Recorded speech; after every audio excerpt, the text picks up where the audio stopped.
Babalik muli si Teacher Nick upang magbigay sa inyo ng karagdagang kaalaman.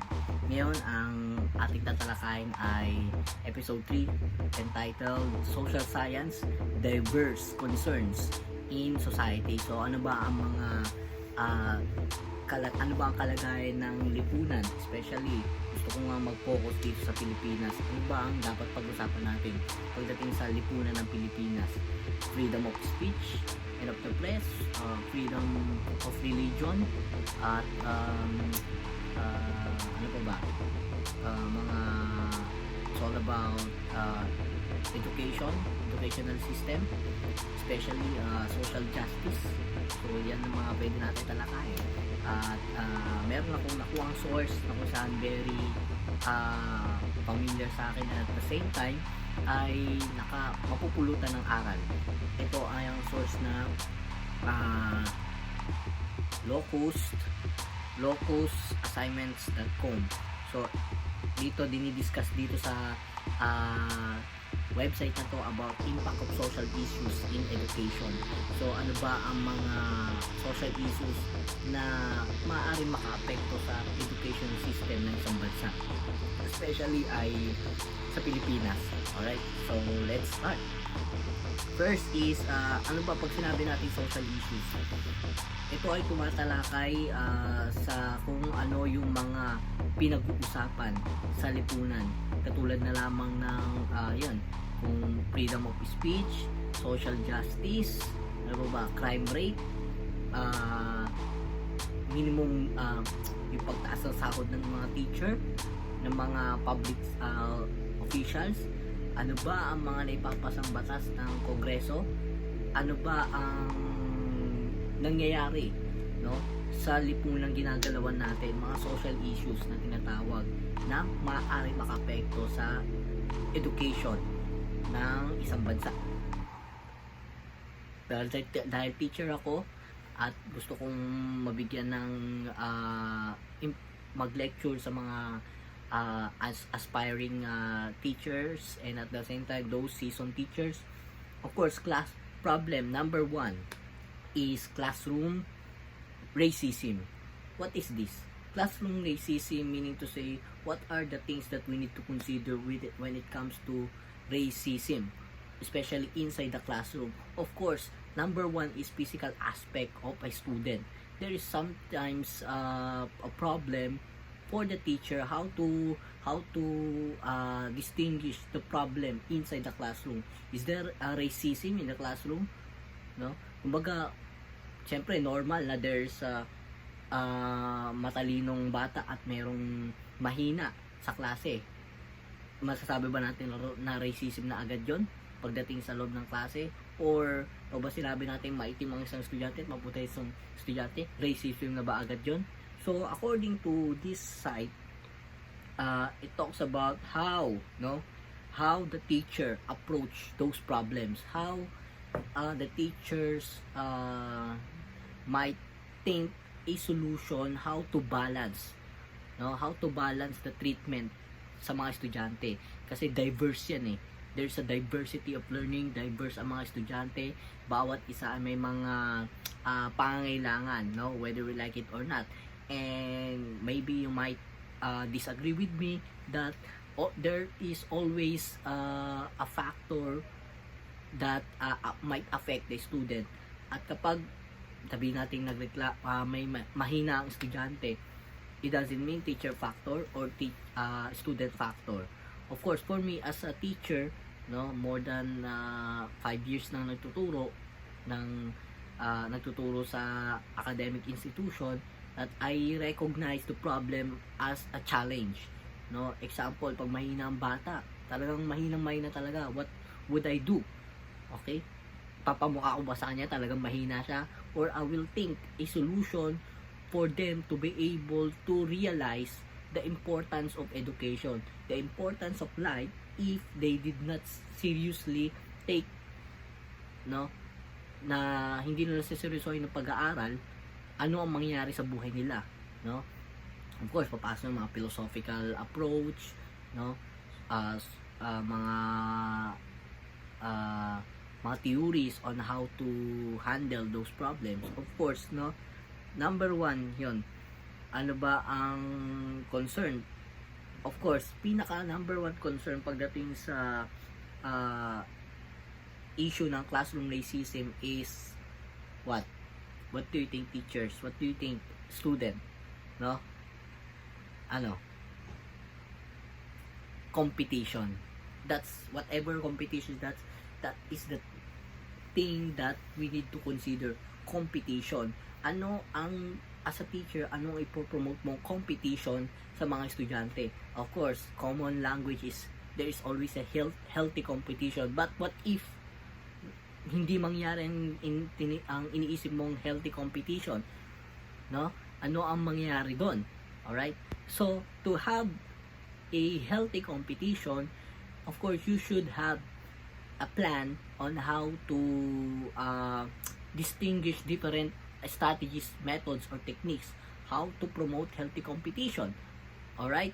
So, merong mga suggested, magbabasa po tayo, ano ang mga solutions. Of course, magbabasa tayo ng mga books regarding on different styles of teaching, different strategies in teaching, how to give different types of activities for your students. Of course, before you give different activities to your students, you should know their background. Okay? Baka magbigay ka ng sa isang klase mo, magbigay ka ng debate, ang isa pala dun ay mainitin ng ulo, no? Tapos may isang estudyante na nag-personal attack, nag-character assassinate. So, paano mo i-handle yon? Of course, you should have rubrics. Lahat yan, laging may criteria, may rubrics, may guidelines as a teacher. And next is, of course, problem na rin to, ethnic issue. This is the second social issues. Ethnic issues, what is this? Ethnic issues is there are some group of ethnic group or group of people coming from rural area who transferred here in urban area and wanting to have a good or quality education. All right? And they want to experience what is like kapag nandito sa Metro Manila. What is the difference? Okay? Na manirahan ka dito sa urban kaysa sa rural. Of course, no? Titignan natin as a teachers na kapag nakita natin, example, if you are a teacher in that class and you recognize, no, meron ka nakita, biglang pumasok na isang estudyante na maraming tato. No? Maraming tato. Anong gagawin mo? Kapag, hoy, bawal yan, get out. Pumunta ka dun sa guidance, no? Kumuha ka doon ng admission slip kasi puro ka tato, mga ganyan, without without knowing na ano bang background ng batang yan. Baka kasi galing yan sa katutubong grupo na mandatory sa kanila kahit bata pa lang na tatuan, no? Especially kung ang batang yan or yung estudyante yan ay may mga nagagawang achievements sa grupo nila, sa ethnic groups nila. So, ayun, dapat open-minded tayo sa mga ganyan. Kaya nga tayo nag-aaral ng understanding society, culture, and politics for you to be able as a teacher to recognize the background of the student. No? Dapat wala kang tinatawag na prejudgment. Neutral ka as a teacher. That is my humble belief as a teacher, that you should neutral when it comes to the background of the student, when it comes to the needs of the students. Because sometimes, no, ang akala mong strategy na matututong bata ay mas mapapalala pa pala yung problema ng isang bata, no? Example, binigyan mo na activity na tungkol sa mga badyaw, no? Ano ang treatment ng mga taga Maynila pagdating sa mga badyaw? May estudyante ka palang badyaw doon. Tapos nagpa-role playing ka, sinasaktan ng o pinagsasalitaan ng mga ibang tao yung badyaw, pinapalabas sa jeep. Yun ang reenactment. May nasaktan ngayon na isang estudyante. Although sometimes, of course, I understood that sometimes hindi maiiwasan yung mga ganong senaryo. But definitely, before you go to, inside, no, sa classroom mo, make sure that you plan everything. You know the background, you get the background of the student, especially if you are not the advisor, you ask the advisor kung meron bang problem or meron bang challenge doon sa isang klase. Hindi ka basta-basta papasok doon, turo ka, you have a mastery of content, but suddenly you did not recognize that you hurt the feelings of your student. Very emotional na ngayon ang mga estudyante, lalo 21st century na ngayon. Alright? So, yan, ethnic issues. The number one remedy for you to be able to cope up on that issue is what? Teachers, ano sa palagay nyo? Pag ethnic issues ang pinag-uusapan, respect and understand at all times, no? Para magkaroon ka ng integridad bilang isang teacher, you should respect the background of your student, whatever is that, no? As much as possible, tatanungin mo sa mga advisor kung ano ang kalagayan ng isang estudyante, di ba? Kasi may mga pinagdadaanan yan. Alright? Baka nga nabubuli pa yan, yung mga ganyan na yung ibang galing sa ethnic groups, nag-aaral sa dito sa urban area, no? May discrimination na tinatawag dyan or racism. And last issue that for me very interesting is what do you think? Gender issues. Alright? So there is a situation that for you to avoid problem, to avoid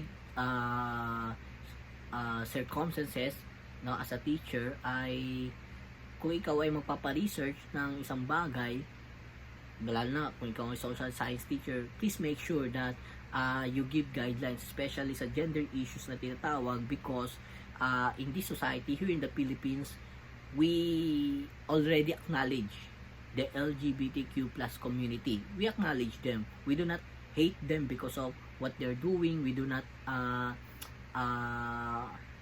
compel them to follow the rules of ng heterogeneous or heteronormativity. But the point is you should read different articles, no, kung paano sila i-approach ang LGBTQ+, no, as a teacher, because whether you like it or not, you have a co-teacher na member ng LGBTQ+, you have a student na member ng LGBTQ+, no, paano mo i-approach or i-treat sila na hindi nako-compromise ang factual yung facts or yung truth, no? Diba? Papa-realize mo na sa kanila bilang isang teacher, you are teaching the truth and the factual evidence for them to be able to understand their place. Okay?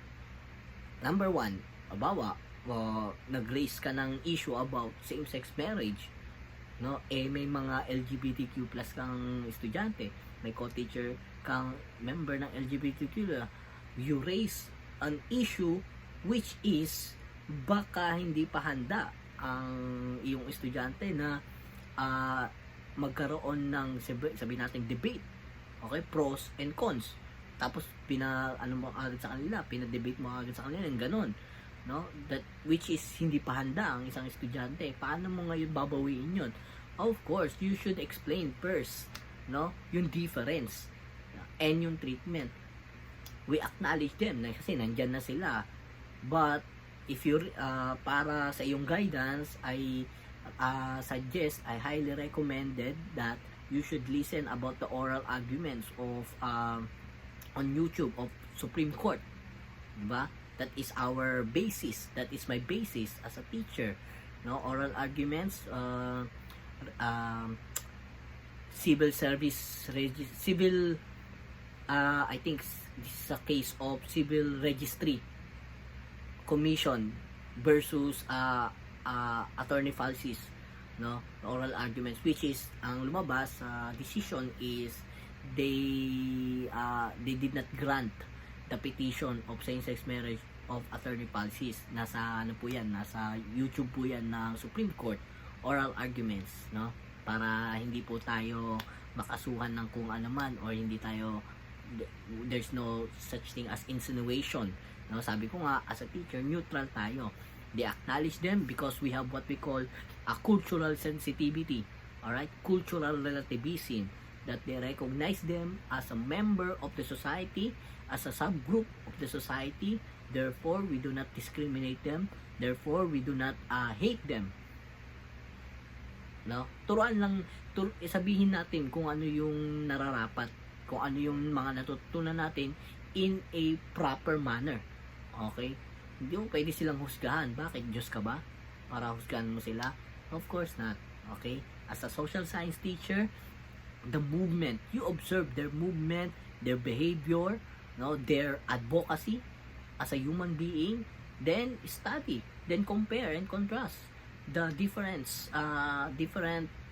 philosophical views, different point of views regarding on how we need to treat them. Okay, may mga articles po yan, especially in the Philippines, may batas din po tayo dyan tungkol dyan. And the Congress, as far as my knowledge is concerned, the Congress did not actually pass the SOGI bill. Okay? So, ayun. So, limited. Kung ano man ang ipinaglalaban ng LGBTQ+, in fact, no, it's limited. Alright? So, that's the clear conclusion of this lecture. And if you have questions, queries, comments, or mga topics na gusto nyong pag-usapan natin, or gusto nyong malaman kung ano ang aking opinion, no, bilang isang teacher, point of view as a teacher, you should comment below the comment section, and let's talk about it. Kung gusto mong, kung ayaw mo mag-comment, yeah, you can PM me, personal message. Alright? So, without further discussion, so let's end this, let's call it a day. Thank you so much for your time, and thank you so much sa pakikinig. Please subscribe and watch my YouTube channel, Mr. Paul Gov, and like and share my Facebook page, Mr. Paul Gov. Thank you, and hanggang sa muli. And for more videos, supportan nyo po Mr. Paul Gov, at marami pa tayong pwedeng magkaroon ng pagpapalitan ng kuro-kuro hinggil sa social issues. So, this is the end of episode 3, mga kapulgovers, social science, diverse concerns in society. Bye-bye!